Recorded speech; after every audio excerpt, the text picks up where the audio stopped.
Hola from Portugal. Hi guys, I'm here today with Chelsea. Chelsea and I are in Portugal and we're here on a yoga retreat. We've been surfing, we've been living our best Zen life, and we want to share with you some of the things that we've learned around self-care and setting boundaries, especially when you are a professional person, an entrepreneur, a lawyer, and you always have things and ideas in your mind that you want to do more and more and more, and it's really difficult for you to switch off. So before we get started, please can you subscribe and make sure that you share these videos for other people to gain all of these tips. And let's get started. So for those of you who already follow me, you'll know that I'm a huge advocate when it comes to mental health, practicing self-care, and how yoga has been really instrumental in my ability to practice self-care, but also to look after my mental health. And Chelsea and I have come away, partly to do a bit of self-care, but also partly to find a space for creativity when writing our book. And we've literally done just that. It's been amazing, hasn't it? Yes. We have managed to factor in about 10 yoga classes, loads of surf lessons, lots of time out in nature. The venue that we're staying at is very sustainable. It's right on the beach, in a woods, lots of greenery. And I've got to say, I was definitely ready for a break. And I think until you actually take that time out, you don't realise how much you need it. Yeah. It's just, I mean, for us, for those of you who don't know who we are, so I'm Jodie Hill, managing partner at Thrive Law, so obviously solicitor, entrepreneur, public speaker. I am 225 million miles per hour, and I have ADHD, so I really struggle to switch off. Chelsea and I are writing a book together. She's an employment barrister and also an author herself, has a podcast and lots of other things. So we're the type of people that always have ideas, hence why we're here on our holiday recording a video. But the reality is we wanted to share with you some of the nuggets of information that we've come to learn from this trip and the lessons that we've learned from some of the conversations that we've had and some of the books that we've read. Yeah, I mean, for me, one of the things, obviously, we've been trying to write this book now for, about a year. Almost a year, but because of our busy lives, we found it difficult, one, to switch off from the day-to-day life, and two, to find the time. And as busy people, you only get so much bandwidth to give to the things that you're working on. Yeah. But even when you come away, that's also difficult because you don't automatically just switch off. And I think for me, that's been one of the lessons here, is to say no. Yeah, saying no is a huge thing for lawyers, I think, and entrepreneurs, because we want to take every opportunity to help people. We want to develop and create those opportunities, and that might be helping clients, it might be helping staff, it might be a new idea or a social media post. There's always something that you can do, and there has to be a line, and there's an element of, when we say no, you don't have to say no as in, I'm not doing this, I'm not helping you. It's, I'm not available right now, but someone in my team is, or I'll be available on these dates. It's about being assertive with your own time and actually protecting that time, because how important is it to switch off? I mean, we would not have been able to complete the book and to have had the self-care that we've had if we said yes, because we've had stuff flying in and we've had to go no, or just not reply, because people have our out of office. They know that we're off, but then they'll message, then they'll WhatsApp, then they'll find you on social media.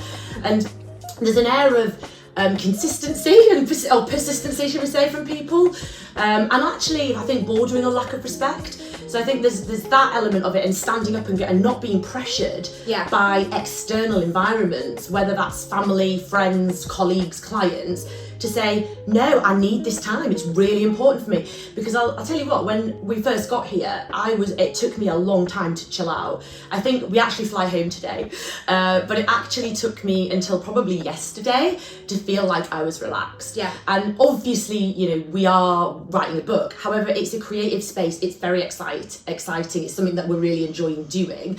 But we've tried to stay out of our emails. I didn't bring my laptop this time. But then even then, people message you on different platforms. And I think that has been a huge lesson for me, is rather than saying to everybody, yeah, contact me, I need to say, I'm not available from this date till this date. I will be available here. And I said that to most people, but there were certain people that I didn't say that to, and that's on me. Yeah. So I think my communication's important, not ours. Yeah. And for me, it was a little bit different, because obviously anybody that works in the legal profession, and not just the legal profession, anybody that works in a profession that's not your average 9 to 5, it's very difficult to switch. It's very difficult to switch off anyway. Yeah. But when I came, I obviously had some bits of work left over from the week that I'd not completed and thought, you know, I'll do it while I'm here, doesn't necessarily mean that when you've completed it, that's the end of the job. So then they come back to you.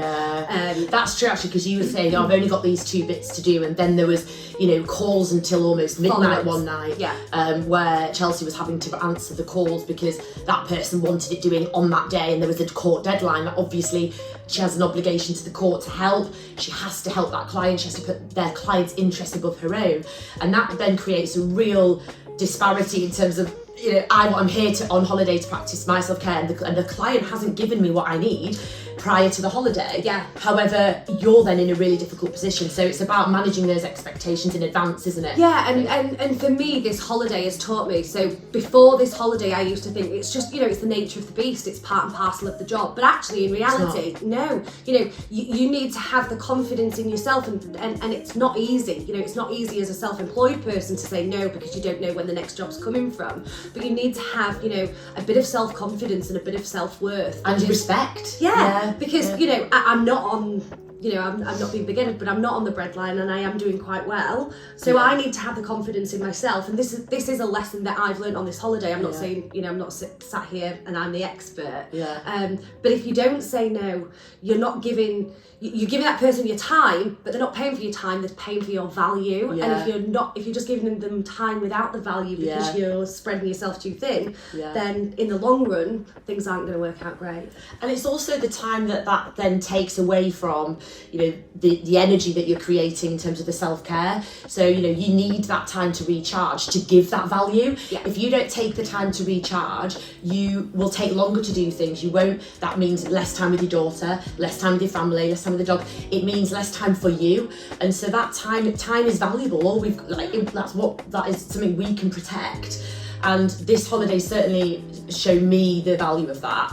And actually, some of the days felt like they were really long, didn't they? Where we switched off and we put our phones and we locked them in the cabinet, and we were like, right, today we're not going to look at our phones. We're going to do yoga in the morning. We're going to go to the beach. We're going to walk for 3 miles. We're going to go surfing, and it was so mindful.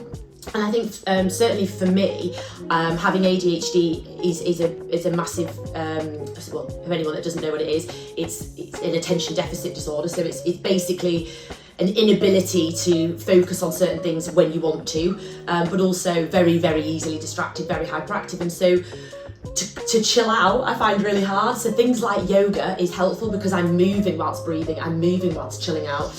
We've had a treatment every single day and fallen asleep in them actually. Which, I mean, it sounds super extra this holiday, but it really wasn't. It was very, very cost effective. We did a lot of research to find something. You don't have to spend thousands of pounds. You absolutely don't.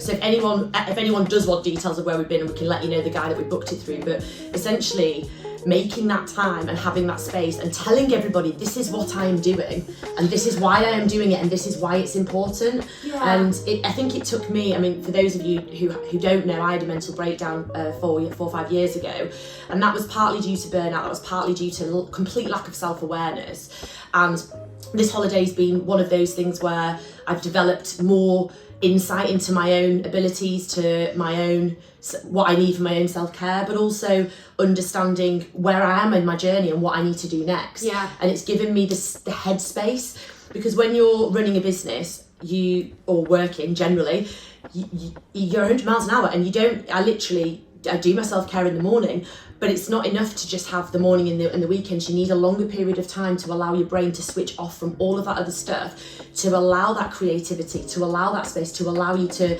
actually just stop. And that's what we did yesterday, didn't we? Because the reality of the situation is, if you don't allow time for yourself, you become tired. So things take you twice as long, so you're not as efficient, you're not working smartly. And going back to the value point, you're not giving value. But one of the other things that I've learned while we've been here is using your time constructively. So following on from when you said, you know, the days here have felt so long because we fit so much into them. Obviously there's only 24 hours in a day, so you know, they're still the same length. It's exactly the same time, but it just feels so much longer. And that's because we haven't been on our phones. I mean, the viewers will probably know, you can look on TikTok, or, you know, and you can be sat there for 4 hours and you've got nothing doing apart from looking at loads of people on TikTok. Whereas here we've done yoga, we've gone for a walk, we've surfed, we've just all sat in on the same Just sat on the beach and taking in the sea, taking in the air. And I think for me, it's really shown me the importance of nature and being connected to the energy around me. And I sound super spiritual, that's because I've been reading some great books, but the reality is we switch off from that because we're in autopilot. And it's about balance, isn't it? So don't get me wrong, and obviously I'm a massive fan of social media. Yes. Social media is great, but it's about finding a balance. So, you know, if you want to stay on social media for 4 hours, don't moan about them not being able to find time to do something else. Yes, exactly. And making those small changes. So some of the key things that we've done this trip that have made a massive difference is in the morning, making sure we get up, we do gratitude, and we go to breakfast, eating whole foods at breakfast, really diverse plate of food, from like things like nuts and berries and all sorts of different fruits and yogurts. And, you know, having a really balanced diet actually has been amazing because, you know, when you're at home, you just get something really quick. Or I just have eggs and a bagel every day, and it's like so simple every single day. And there's nothing wrong with that, but I've noticed a difference in my skin, in my my sleep, in everything, just from 7 days. Yeah. And you know, we haven't drank while we've been here. We have just drank water and kombucha and mint tea while we've been here, which has been great. And coffee. Well, you've given up smoking actually. I have, I've given up smoking whilst Yeah. I've been here, and I feel absolutely amazing. And you ate fish for the first time. Yeah, twice. So just mixing things up and go, you know, we all tell ourselves a narrative to justify our behaviours. So let's switch that narrative up. You know, people always go, I could never get up at 5 a.m. Well, I never used to be able to get up at 5 a.m. So I set my alarm one day and I got up at 5 a.m. You know, I drank 12 cups of coffee a day. And last year I just stopped one day and I was like, I'm not drinking coffee anymore. And I stopped. And I told myself, I cannot drink coffee anymore.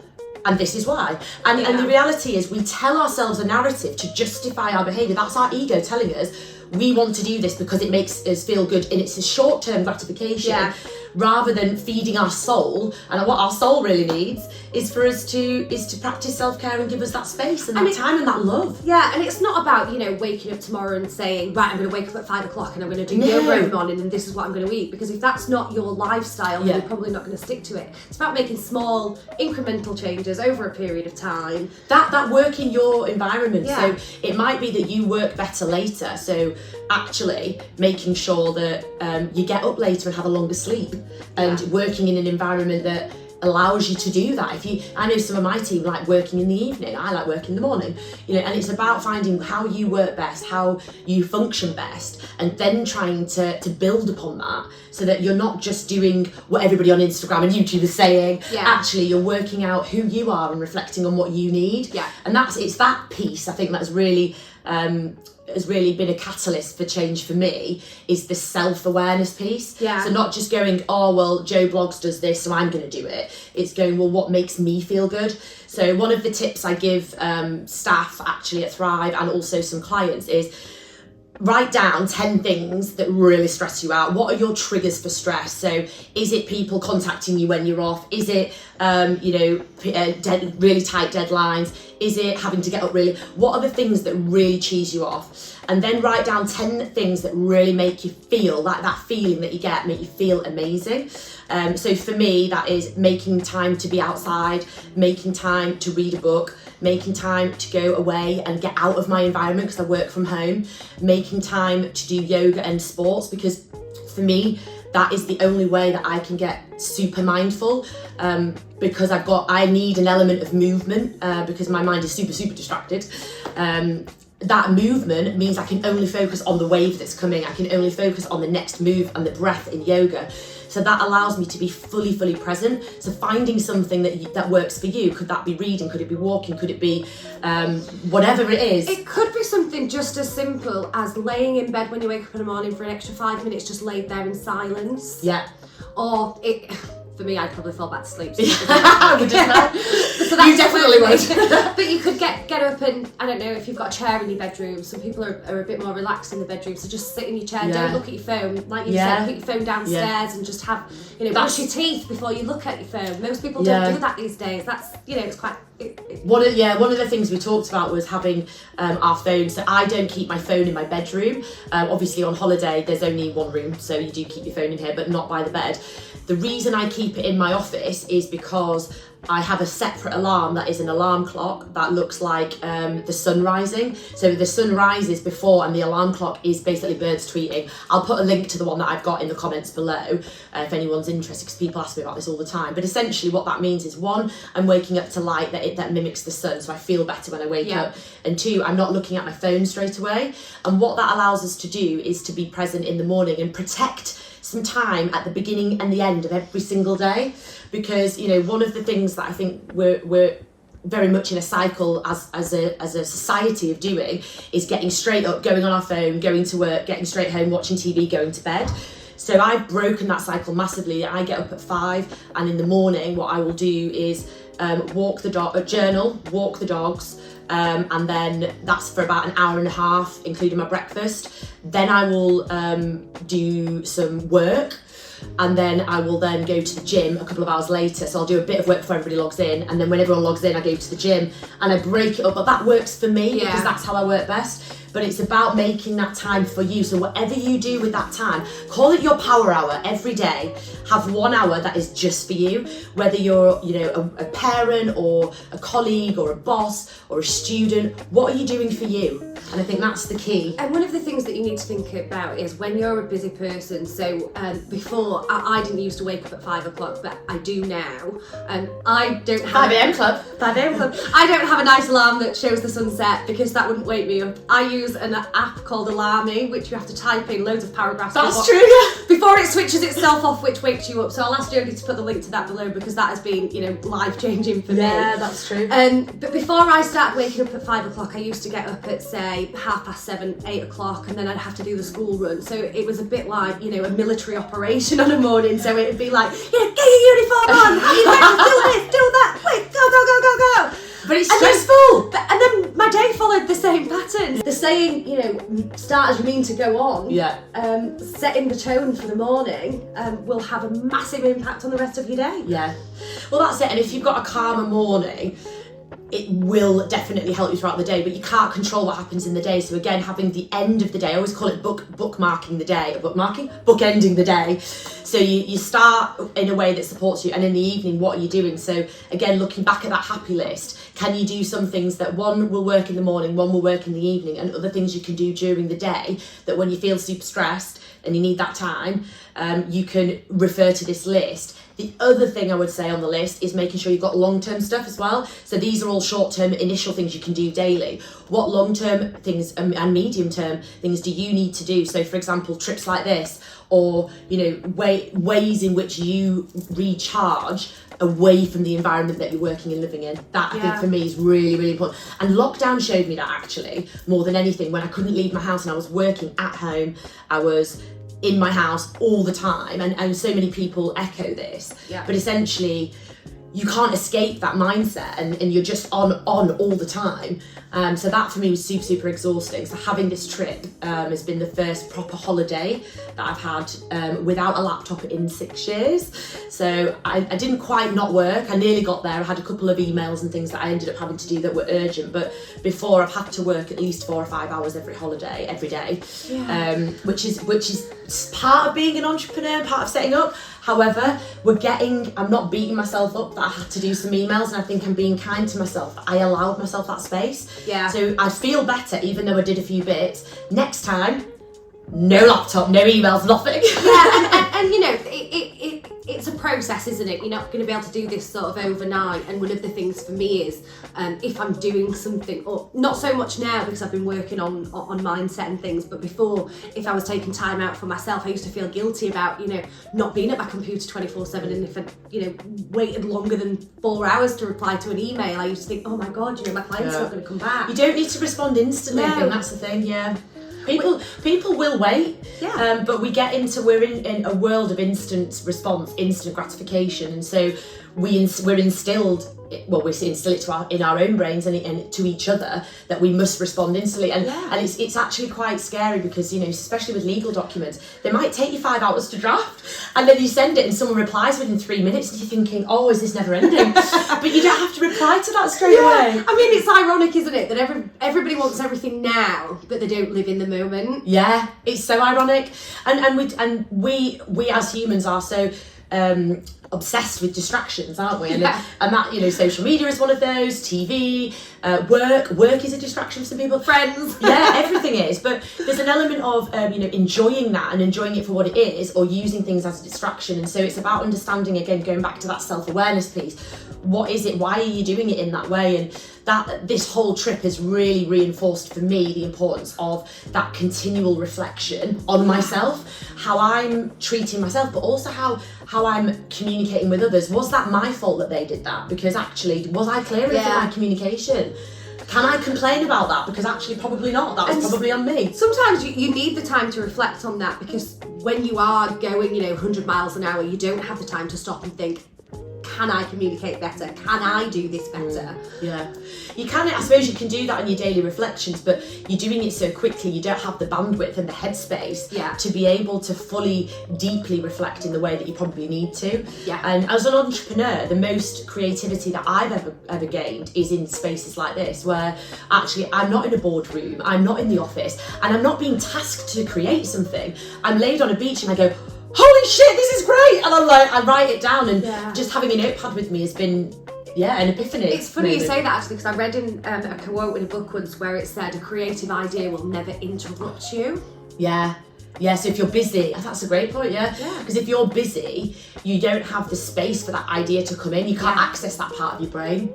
And I'm an absolute nightmare for being busy all the time, but one of the things that I have done is just tone my diary down and say, right, I'm only going to have meetings on certain days at certain times, obviously give or take with certain clients, but the reality being I don't need to say yes to every single thing, like valuing my time more and understanding and not being afraid to say, what do you want the meeting about? How can you provide me with an agenda? Can you explain to me what the purpose is? Because so many of us just go, I'll have a chat. What's the chat about? And it's not that I'm arrogant or in any way rude, it's just that time is precious and I have a team to look after and I have clients to look after, and I would rather look after them if this is going to waste my time. So we need to communicate. So, you know, rather than going on that call and going, well, that was a waste of time, did we ask the right questions before?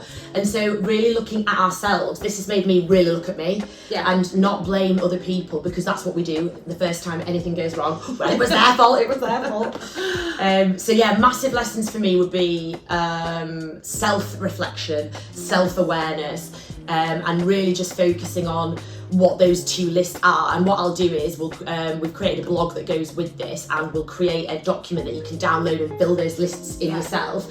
And please let us know, like, what have you put on your list? What stresses you out? What could you do differently in that situation? What is your self-care list, both short, medium and long term? What is it that you do to help yourself? Because you might pick, by sharing this with other people might pick up ideas from you, they might pick up ideas from us, and we could do another video in a couple of months' time and see, if people have been practicing what they said they were going to do. If we have, let's have some accountability. What about you, Chelsea? What do you say your main takeaways are? So my main takeaways are to be confident in myself, to set boundaries and stick to those boundaries. Oh, I second that. To be patient. Yeah, we've had a huge lesson here, just to finish on, a huge lesson on patience. There was several things that happened which tested one's patience to the nth degree, and every time, because I was in a bit more of a Zen state and I had been doing quite a lot of yoga, I was able to go, this is a test of my patience, another test, and then what we realised was one of the epiphany moments. We were surfing, and one of the days there were hardly any waves, and we had to sit and just watch the waves for several hours and then catch the occasional one, rather than the first time we surfed it was wave, which is like our life. Work, go. And then the second time or third time we then went to a different part of the beach because there weren't any waves at this side, and we had to be patient, we had to watch the waves, we had to look at the formation, we had to decide when to get on, how to get on. It was so much slower. And so for us, we've realised that, patience is a virtue, but also that we need to slow down. And that for me is, I know I need to slow down, but that really resonated with me, because I realised that if I wasn't patient, I wasn't going to get that wave. It was definitely for me, a sign from the universe sort of to say, this is how tired you are going to be if you keep catching every wave. Whereas this is how much more you will appreciate life if you Yeah. slow down. And we appreciated the scene. Like, we were like, oh my yeah, God, did you it see was- this? it It was was beautiful, amazing. wasn't it? Yeah. Yeah. It really was. And I think, it sometimes takes me to have moments like that where you think, oh, that's so obvious. That is so obvious. I mean, for me, certainly this year has been a whole year on patience. And I think that's one of my lessons. I've been learning it from lots of different ways and had some really amazing lessons and things that I'm really grateful for. So even when things are super challenging, one of the things that I always look for is, well, that was really difficult and that's made me sad or angry or whatever, but what is the lesson in that situation? And that's how we then got to what is the lesson while we're here. And the lesson for us has been patience and to slow down, hasn't it, massively? Yeah, 100%. I think that would be our joint biggest lesson. Yes, namaste. Namaste. So yeah, we are going to do a couple of more videos on these types of topics, from tips from a mental health perspective, but also as an entrepreneur, how to kind of get the best out of yourself and others. So we're going to do a series of these. So if there's any suggestions of things that you want to hear more about from the stuff that we've talked about today, please let us know. Drop any ideas in the comments. Let us know how you get on with some of the things that we've suggested, and hopefully see you guys here next week. We've got loads of great content coming out over the next few weeks. Please like, share and subscribe. The more people that see this stuff, the better. Thank you so much, and thank you to Chelsea. Thank you.